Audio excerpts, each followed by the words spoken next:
Hi hello ನಮಸ್ತೆ, ನಾನು ರಾಜು ಅಷ್ಟೇ. ನೀವು ನೋಡ್ತಿದ್ದೀರಾ centre point Kannada YouTube channel. ಭಾರತವನ್ನು ಎದುರಾಕೊಂಡು ತನ್ನ ಸಾರ್ವಭೌಮತೆಯನ್ನು ಮೆರೆದಂಥ, ತನ್ನ ಪರಾಕ್ರಮವನ್ನು ಮೆರೆದಂಥ, ತನ್ನ ದುರಹಂಕಾರವನ್ನು ಮೆರೆದಂಥ ಮಾಲ್ಡೀವ್ಸ್ ಈಗ ಭಾರತದ ಕಾಲಿಗೆ ಬಂದು ಬಿದ್ದಿದೆ. ಅಷ್ಟಕ್ಕೂ ಮಾಲ್ಡೀವ್ಸ್ನಲ್ಲಿ ಏನಾಯಿತು? ಪ್ರಧಾನಮಂತ್ರಿಯವ್ರನ್ನ ಆಹ್ವಾನ ಮಾಡಿ, ಪ್ರಧಾನಮಂತ್ರಿಯವ್ರನ್ನ ರತ್ನಗಂಬಳಿ ಹಾಸಿ ಮಾಲ್ಡೀವ್ಸ್ಗೆ ಆಹ್ವಾನ ಕೊಟ್ಟಿದ್ವಿ ಯಾಕೆ?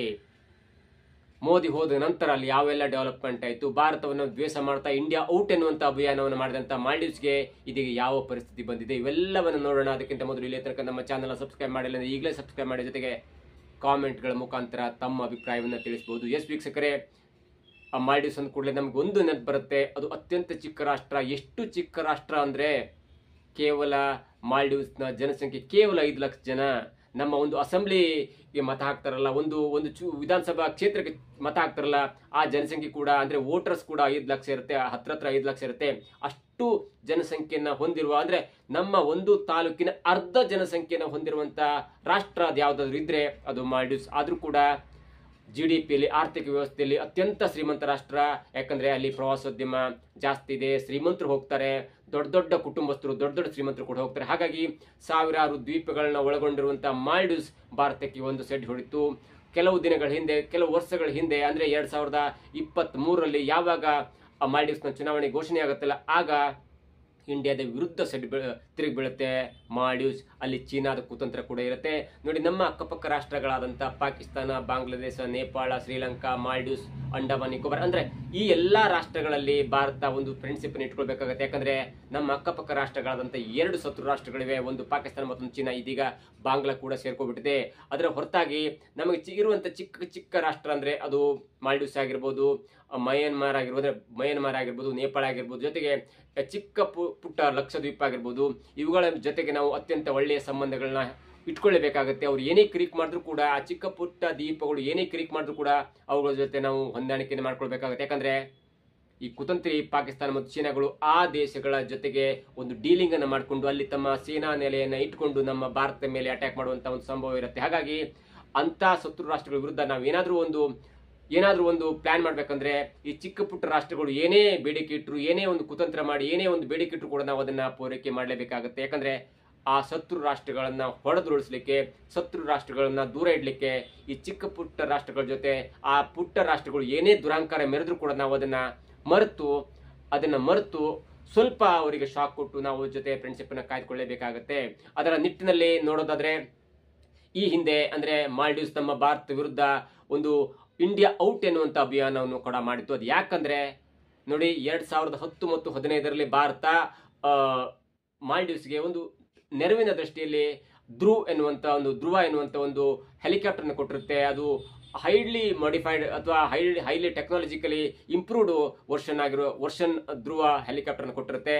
ಅದು ಹವಾಮಾನ ಇಲಾಖೆ ಆಗಿರ್ಬೋದು, ಏನಾದರೂ ಒಂದು ಪ್ರವಾಹ ಬಂದಾಗ ಅದು ಅತ್ಯಂತ ಉನ್ನತವಾಗಿ ಕೆಲಸ ಮಾಡುತ್ತೆ. ಆ ದೃಷ್ಟಿಯಿಂದ ನೆರವಿನ ದೃಷ್ಟಿಯಲ್ಲಿ, ಅಕ್ಕಪಕ್ಕ ರಾಷ್ಟ್ರಗಳಿಗೆ ನೆರವಿನ ದೃಷ್ಟಿಯಲ್ಲಿ ಭಾರತ ತನ್ನ ಪೈಲಟ್ ಜೊತೆಗೆ, ತನ್ನ ಎಲ್ಲ ಸಲಕರಣೆ ಜೊತೆಗೆ ಹೆಲಿಕಾಪ್ಟರ್ನ ಕೊಡುತ್ತೆ. ಅದು 2010ರಲ್ಲೂ ಕೊಡುತ್ತೆ ಮತ್ತು 2015ರಲ್ಲೂ ಕೊಡುತ್ತೆ. ಆದರೆ ಪ್ರತಿಪಕ್ಷವಾದಂಥ ಒಂದು ಪಕ್ಷ ಮಾಲ್ಡೀವ್ಸ್ನ ಆಳ್ತಾ ಇರುವಂಥ ಆಡಳಿತ ಪಕ್ಷದ ವಿರುದ್ಧ ಒಂದು ಆಪಾದನೆಯನ್ನು ಮಾಡುತ್ತೆ. ಯಾಕಂದರೆ ಅದು ಚುನಾವಣೆ ಗಿಮಿಕ್ ಆಗಿರುತ್ತೆ. 2020ರಲ್ಲಿ ಇಲ್ಲ, ಭಾರತ ಮಾಲ್ಡೀವ್ಸ್ ಅನ್ನು ಸೇನಾ ನೆಲೆಯಾಗಿ ಉಪಯೋಗಿಸಿಕೊಳ್ಳುತ್ತೆ ಎನ್ನುವಂಥ ಒಂದು ದೊಡ್ಡ ಪ್ರತಿಭಟನೆಯನ್ನು ಮಾಡುತ್ತೆ. ಇಂಡಿಯಾ ಔಟ್ ಎನ್ನುವಂಥ ಪ್ರತಿಭಟನೆ ಮಾಡುತ್ತೆ. ಅಂದರೆ ಮಾಲ್ಡೀವ್ಸ್ನ ಪ್ರತಿಪಕ್ಷ ಈಗ ರಾಜಕೀಯ ಮಾಡ್ತಾ ಇರುವಂಥ, ಅಂದರೆ ಮೊಹಮ್ಮದ್ ಮುಯಿಜ್ ಅವರ ಆಡಳಿತ ಪಕ್ಷದ ವಿರುದ್ಧವಾಗಿ ಪ್ರತಿಪಕ್ಷ ಒಂದು ರಾಜಕೀಯ ತಂತ್ರವನ್ನು ಉಪಯೋಗಿಸುತ್ತೆ. ಅದರ ತಂತ್ರದ ಹಿಂದೆ ಚೀನಾ ಎನ್ನುವಂಥ ಕುತಂತ್ರ ಕೂಡ ಇರುತ್ತೆ. ಅದರ ಹೊರತಾಗಿ ಅದರ ಬೆಂಬಲಕ್ಕೆ ನಿಂತಿರುವಂಥ ಅಲ್ಲಿನ ಪ್ರತಿಪಕ್ಷ ಆಡಳಿತ ಪಕ್ಷದ ವಿರುದ್ಧ ಹೋರಾಡ್ತಾ ಇಲ್ಲ. ಈಗಿನ ಪಕ್ಷವಾಗಿರುವಂಥ ಆಡಳಿತ ಪಕ್ಷ ಆಗಿರುವಂಥ ಮೊಹಮ್ಮದ್ ಮುಯಿಜ್ ಅವರ ಪಕ್ಷ ಭಾರತದ ಒಂದು ಸೇನಾ ನೆಲೆಯನ್ನು ಇಟ್ಕೊಂಡಿದೆ. ಸೇನಾ ನೆಲೆಯನ್ನು ಸ್ಥಾಪಿಸಲಿಕ್ಕೆ ಮಾಲ್ಡೀವ್ಸ್ನ ಅಧ್ಯಕ್ಷರು ಭಾರತಕ್ಕೆ ಹೆಲ್ಪ್ ಮಾಡ್ತಿದ್ದಾರೆ. ಹಾಗಾಗಿ ಭಾರತದ ಸೇನಾ ನೆಲೆಯನ್ನು, ಭಾರತದ ಸೈನ್ಯವನ್ನು ಅಲ್ಲಿಂದ ಹೊರ ಭಾರತಕ್ಕೆ ಕಳಿಸ್ಬೇಕು ಅನ್ನುವಂಥ ಅಭಿಯಾನ ಮಾಡುತ್ತೆ. ಅಲ್ಲಿ ದೊಡ್ಡ ಕೋಲಾಹಲ ಆಗುತ್ತೆ. ಅದನ್ನು ನಿಭಾಯಿಸುವಲ್ಲಿ ಆಡಳಿತ ಪಕ್ಷ ಅಂದರೆ ಮೊಹಮ್ಮದ್ ಮುಯಿಜ್ ಅವರ ಪಕ್ಷ ಸಂಪೂರ್ಣವಾಗಿ ಸೋಲುತ್ತೆ. ಅದರ ತರುವಾಯ 2023ರಲ್ಲಿ ತಾನು ಕೂಡ ಪ್ರತಿಪಕ್ಷಕ್ಕೆ ಬೆಂಬಲ ನೀಡ್ತೇನೆ, ಹಾಗಾಗಿ ಇಂಡಿಯಾ ಔಟ್ ಎನ್ನುವಂಥ ಒಂದು ದುರಹಂಕಾರದ ಹೇಳಿಕೆಯನ್ನು ಕೊಡುತ್ತೆ. ಅದರ ತರುವಾಯ ಭಾರತ ಭಾರತಕ್ಕೆ ಗಡುವನ್ನು ಕೊಡುತ್ತೆ. ಒಂದು ತಿಂಗಳ ಗಡುವು ಕೊಟ್ಟು ಭಾರತ ಧ್ರುವ ಎನ್ನುವಂಥ ಹೆಲಿಕಾಪ್ಟರ್ಗಳು ಭಾರತಕ್ಕೆ ಬರುತ್ತೆ. ಹಾಗಾಗಿ ಭಾರತ ಮತ್ತು ಮಾಲ್ಡೀವ್ಸ್ನ ಸಂಬಂಧ ತುಂಬಾ ಹದಗೆಡುತ್ತೆ, ತುಂಬಾ ಹದಗೆಡುತ್ತೆ. ಅದರಲ್ಲೂ ಮುಖ್ಯವಾಗಿ ಚೀನಾದ ಕುತಂತ್ರ ಇದೆ ಅನ್ನುವಂಥದ್ದು ಭಾರತಕ್ಕೆ ಕೂಡ ಅರ್ಥ ಆಗುತ್ತೆ.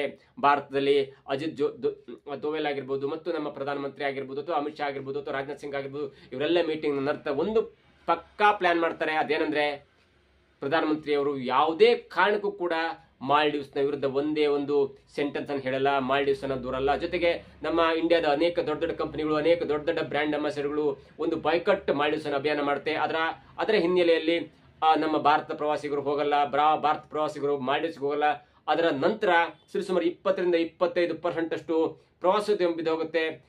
ಮಾಲ್ಡೀವ್ಸ್ನ ಆರ್ಥಿಕ ಒಂದು ವ್ಯವಸ್ಥೆ ಹದಗೆಡುತ್ತೆ ಇರುವಾಗ ತಕ್ಕದಾದ ಪ್ಲಾನ್ ಮಾಡಿದಂತ ನರೇಂದ್ರ ಮೋದಿ ಸರ್ಕಾರ ಅಂದ್ರೆ ಅಲ್ಲಿ ಅಷ್ಟರ ವೇಳೆಗೆ 15-20% ಆರ್ಥಿಕ ಕುಸಿತ ಆಗತ್ತೆ.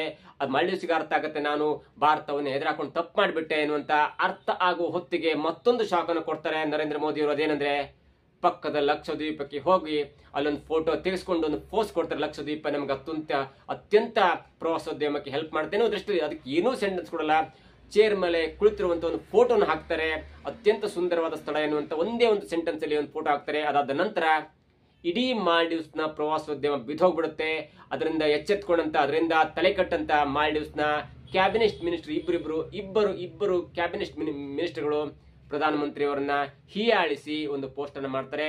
ಅದು ಭಾರತದಲ್ಲಿ ಆಕ್ರೋಶಕ್ಕೆ ಕಾರಣವಾಗುತ್ತೆ ಮತ್ತು ಮಾಲ್ಡೀವ್ಸ್ನ ವಿರುದ್ಧ ಆ ಕ್ಯಾಬಿನೆಟ್ ಮಿನಿಸ್ಟರ್ ವಿರುದ್ಧ ಒಂದು ಕ್ರಮ ಕೈಗೊಳ್ಳುವಂತೆ ಭಾರತ ಪರೋಕ್ಷವಾಗಿ ಒತ್ತಡವನ್ನು ಹೇರುತ್ತೆ. ಅದಾದ ಒಂದೇ ವಾರದಲ್ಲಿ ಮೊಹಮ್ಮದ್ ಮೊಯಿಜು ಅವರ ಕ್ಯಾಬಿನೆಟ್ ಮಂತ್ರಿ ಆಗಿರುವಂತಹ ಇಬ್ಬರು ತಮ್ಮ ಸ್ಥಾನವನ್ನು ಕಳೆದುಕೊಳ್ಬೇಕಾಗುತ್ತೆ ಅಥವಾ ಸರ್ಕಾರ ಅವರನ್ನ ಟರ್ಮಿನೇಟ್ ಮಾಡುತ್ತೆ.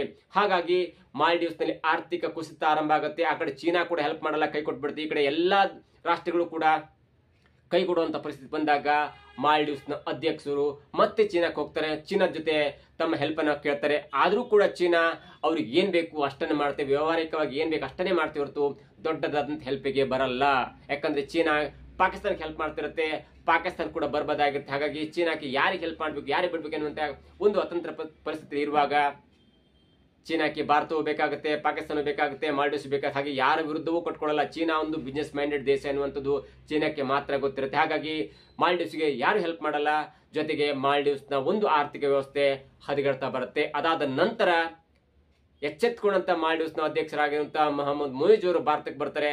ಭಾರತಕ್ಕೆ ಬಂದು ಮೋದಿಯವರ ಜೊತೆ ಒಂದು ಮೀಟಿಂಗ್ ಮಾಡ್ತಾರೆ. ಜೊತೆಗೆ ಆರ್ಥಿಕ ವಿದೇಶಾಂಗ ಸಚಿವರ ಜೊತೆ ಮೀಟಿಂಗ್ ಮಾಡ್ತಾರೆ. ತಮ್ಮ ತಪ್ಪಿನ ಅರಿವನ್ನ ಭಾರತಕ್ಕೆ ಮನವರಿಕೆ ಮಾಡಿಕೊಡ್ತಾರೆ. ಅದಾದ ನಂತರ ಇದೀಗ ನಾಳೆ ಅಂದ್ರೆ ಜುಲೈ 26ಕ್ಕೆ ಮಾಲ್ಡೀವ್ಸ್ ದೇಶವಾಗಿ ಸ್ವತಂತ್ರವಾಗಿ 60ನೇ ವರ್ಷಕ್ಕೆ ಕಾಲಿಡುತ್ತೆ. ಹಾಗಾಗಿ ಮೋದಿ ಅವರನ್ನ ಆಹ್ವಾನ ಮಾಡುತ್ತೆ. ಮೋದಿ ಅವರು ಬ್ರಿಟನ್ ಪ್ರವಾಸದಲ್ಲಿದ್ರು. ಮೋದಿ ಅವರು ಡೈರೆಕ್ಟ್ ಆಗಿ ಈಗ ಮಾಲ್ಡೀವ್ಸ್ಗೆ ಬಂದು ಇಳಿದಿದ್ದಾರೆ. ಅಲ್ಲಿನ ಆಹ್ವಾನ, ಅಲ್ಲಿನ ಸ್ವಾಗತ ಅತ್ಯಂತ ರೋಚಕವಾಗಿತ್ತು. ಯಾಕಂದ್ರೆ ಮಾಲ್ಡೀವ್ಸ್ನ ಸೇನಾ ನೆಲೆಯ ಒಂದು ಕಟ್ಟಡಕ್ಕೆ ಮೋದಿ ಅವರ ಕಟೌಟ್ ಹಾಕಿ ವೆಲ್ಕಮ್ ಮೋದಿ ಅನ್ನುವಂತ ಒಂದು ಕಟೌಟ್ ಇದೆಯಲ್ಲ, ಅದು ಈಗ ಇಡೀ ಪ್ರಪಂಚದಾದ್ಯಂತ ಸದ್ದನ ಮಾಡ್ತಿದೆ. ಒಂದು ಟೈಮ್ ಅಲ್ಲಿ ಇಂಡಿಯಾ ಔಟ್ ಎನ್ನುವಂತ ಅಭಿಯಾನ ಮಾಡಿ ಭಾರತ ವಿರುದ್ಧ ತನ್ನ ದುರಹಂಕಾರವನ್ನು ಮೆರೆದಂತ ಮಾಲ್ಡೀವ್ಸ್ ಎನ್ನುವಂತ ಚಿಕ್ಕ ರಾಷ್ಟ್ರ ಅದೇ ದೇಶದ ಪ್ರಧಾನಮಂತ್ರಿಯವರನ್ನ ರತ್ನ ಗಂಬಳಿ ಹಾಸಿ ಏರ್ಪೋರ್ಟ್ಗೆ ಹೋಗಿ ಸ್ವತಃ ಪ್ರಧಾನಮಂತ್ರಿಯವರನ್ನ ವೆಲ್ಕಮ್ ಮಾಡಿದಂತ ಮೊಹಮ್ಮದ್ ಮೊಯಿಜ್ ಅವರು ವಾಲಾ ಎನ್ನುವಂತ ಒಂದು ಏರ್ ಬೇಸ್ ನ ಪಕ್ಕದಲ್ಲಿರುವಂತಹ ಒಂದು ಕಟ್ಟಡಕ್ಕೆ ಸೇನಾ ಕಟ್ಟಡದ ಜೊತೆಗೆ ಕಟೌಟ್ ಹಾಕಿ ಅವ್ರನ್ನ ವೆಲ್ಕಮ್ ಮಾಡಿದನ್ನು ನೋಡ್ತಾ ಇದ್ರೆ ಇದೀಗ ಮಾಲ್ಡೀವ್ಸ್ ಭಾರತಕ್ಕೆ ಶರಣಾಗಿದೆ. ಭಾರತದ ಮುಂದೆ ಮಂಡಿಯೂರಿದೆ. ಯಾಕಂದ್ರೆ ಇಂಡಿಯಾ ಔಟ್ ಎನ್ನುವಂತ ಅಭಿಯಾನವನ್ನು ಮಾಡಿದಂತ ಮಾಲ್ಡೀವ್ಸ್ ಇದೀಗ ಇಂಡಿಯಾ ವಿರುದ್ಧ ಮಂಡಿಯೂರಿದಂತ, ಇಂಡಿಯಾ ಜೊತೆಗೆ ಮಂಡಿಯೂರಿ ತನ್ನ ಪ್ರಾಬಲ್ಯವನ್ನ ತಾನು ಮೆರೆಯಲ್ಲ, ನನಗೆ ಭಾರತ ಹೆಲ್ಪ್ ಬೇಕೆನ್ನುವಂತ ಒಂದು ಸಹಾಯವನ್ನ ಕೋರಿದೆ. ಈಗ ಪ್ರಧಾನಮಂತ್ರಿ ಅವರು ಈಗಾಗಲೇ ಮಾಲ್ಡೀವ್ಸ್ ನಲ್ಲಿ ಇದ್ದಾರೆ. ಅಂದ್ರೆ ಜುಲೈ 26ರಂದು ಮಾಲ್ಡೀವ್ಸ್ ಸ್ವತಂತ್ರವಾಗಿ 60 ವರ್ಷ ಆಗುತ್ತೆ.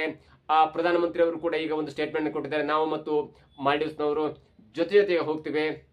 ಪ್ರವಾಸೋದ್ಯಮ ಮತ್ತು ಅನೇಕ ವಿಷಯಗಳಲ್ಲಿ ನಾವು ಡೆವಲಪ್ಮೆಂಟ್ ವಿಷಯದಲ್ಲಿ, ಆರ್ಥಿಕ ವಿಷಯದಲ್ಲಿ, ನಾವು ಬೆಳವಣಿಗೆ ವಿಷಯದಲ್ಲಿ, ಬಿಸ್ನೆಸ್ ವಿಷಯದಲ್ಲಿ ನಾವು ಶೇರ್ ಮಾಡ್ಕೋತೀವಿ ಅನ್ನುವಂಥ ಒಂದು ಆಶ್ವಾಸನೆಯನ್ನು ಕೊಟ್ಟಿದ್ದಾರೆ. ಹೀಗಾಗಿ ಭಾರತ ಮಾಲ್ಡೀವ್ಸ್ ಸಂಬಂಧ ಎಲ್ಲಿ ತನಕ ಸರಿಯಾಗಿರುತ್ತಂದ್ರೆ ಎಲ್ಲಿ ತನಕ ಮಾಲ್ಡೀವ್ಸ್ ಭಾರತದ ಜೊತೆ ಕೋಆಪರೇಟ್ ಮಾಡುತ್ತೆ ಅಲ್ಲಿಯ ತನಕ ಮಾಲ್ಡೀವ್ಸ್ ಸ್ವತಂತ್ರವಾಗಿ ಅತ್ಯಂತ ನೆಮ್ಮದಿಯಿಂದ ಇರಬಹುದು.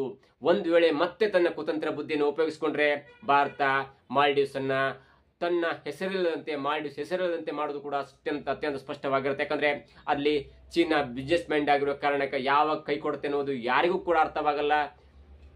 ಅದಾದ ನಂತರ ಇದೀಗ ಭಾರತ ಮಾಲ್ಡೀವ್ಸ್ನ ಹೆಲ್ಪ್ ಬಂದಿದೆ. ಮಾಲ್ಡೀವ್ಸ್ಗೆ ಏನಾದ್ರು ತೊಂದರೆ ಆದ್ರೆ ತಾನು ಹೆಲ್ಪ್ ಮಾಡ್ತೇನೆ ಅನ್ನುವಂತ ಒಂದು ಆಶ್ವಾಸನೆ ಕೊಟ್ಟಿದೆ. ಜೊತೆಗೆ ರತ್ನಗಂಬಳಿನ ಹಾಸಿ ಪ್ರಧಾನಮಂತ್ರಿ ನರೇಂದ್ರ ಮೋದಿ ಅವರನ್ನ ಸೇನಾ ನೆಲೆಯ ಕಟ್ಟಡಕ್ಕೆ ಒಂದು ಕಟೌಟ್ ಹಾಕಿದ್ದನ್ನ ನೋಡ್ತಾ ಇದ್ರೆ ಕಂಪ್ಲೀಟ್ ಆಗಿ ಸರೆಂಡರ್ ಆಗಿದೆ ಅನ್ನೋದು ಇದೀಗ ಎಲ್ಲಾ ಮಾಧ್ಯಮದಲ್ಲಿ, ಎಲ್ಲಾ ಒಂದು ವೆಬ್ಸೈಟ್ ನಲ್ಲಿ, ಎಲ್ಲಾ ಸೋಷಿಯಲ್ ಮೀಡಿಯಾದಲ್ಲಿ ಹರಿದಾಡ್ತಿದೆ. ಇದು ಭಾರತದ ಶಕ್ತಿ, ಇದು ಭಾರತದ ಒಂದು ಹಿರಿಮೆ ಅಂತ ಹೇಳ್ಬಹುದು.